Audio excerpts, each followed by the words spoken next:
Hello, I'm Jerry Vieira, President and founder of the QMP Group. Thank you for joining us for our continuing series on the QMP sales process. Today's topic will be actually the buying process, the buyer's process, the client's buying process.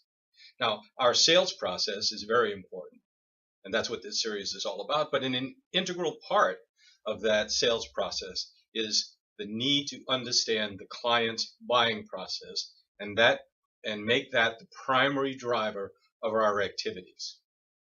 So let's discuss it.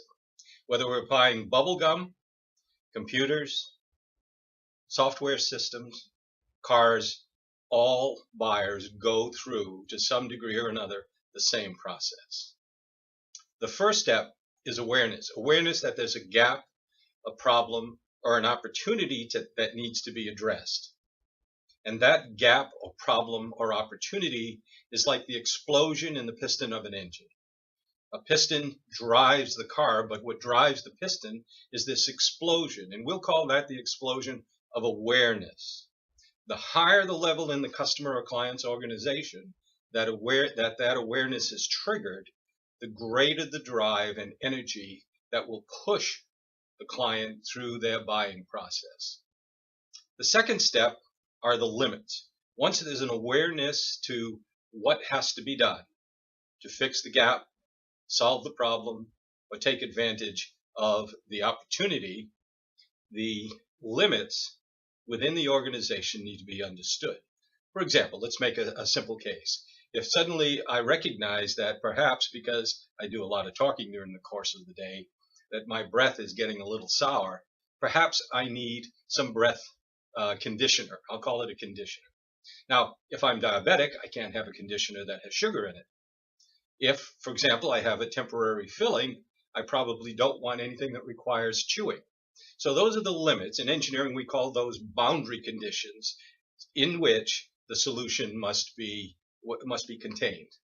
The third step is we must look at our alternatives, not only the competitive alternatives in terms of whose solution provides a better answer to our problem, but also the alternatives of doing it ourselves or doing nothing, which are, as we've talked in the past, very reasonable alternatives and all too frequently very common. In fact, research indicates that about 30 to 50% of a salesperson's pipeline at any particular time is lost to one of those two alternatives. So the fourth thing is the value equation. Is the value quotient favorable and leaning toward the benefit of the customer? Remember, the measurements of value are economic, emotional, political, and physical. And so if the client believes and through their process evaluates it such that they believe the benefit they will receive far exceeds the energy and the activity and the economic investment they must make to avail themselves of that solution, there'll be a correct value quotient. Fifth is the approval cycle, and there are many types of approval. Approval from having the family approve that this is the right car to buy, to approval that this particular solution or answer meets all of the regulatory requirements. And sometimes it's as extensive as a solution requiring that a new vendor be approved as a qualified supplier to that company. So the approval step can be very complex, and it can involve multiple layers in the organization. The sixth step is deployment. What will it take and how long can we expect the solution to take to become effective? Who needs to be involved? What do I have to do as a client? What do you have to do as a vendor? And we need to make sure that that's clearly understood by the client so that the expectations are set and the situation and circumstances are identified to assure success. Finally, the final step, number 7, is monitoring. And that's assuring that as the solution is being deployed and once it's in place, that it's delivering on the promises it made. Now, if it turns out that it is not, we're back to step 1.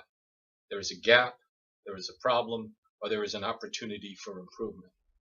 So those are the 7 steps of a universal client buying process, and we need to keep this in the forefront of our activities as we engage with our clients. Thanks for joining me. See you again soon. Bye-bye.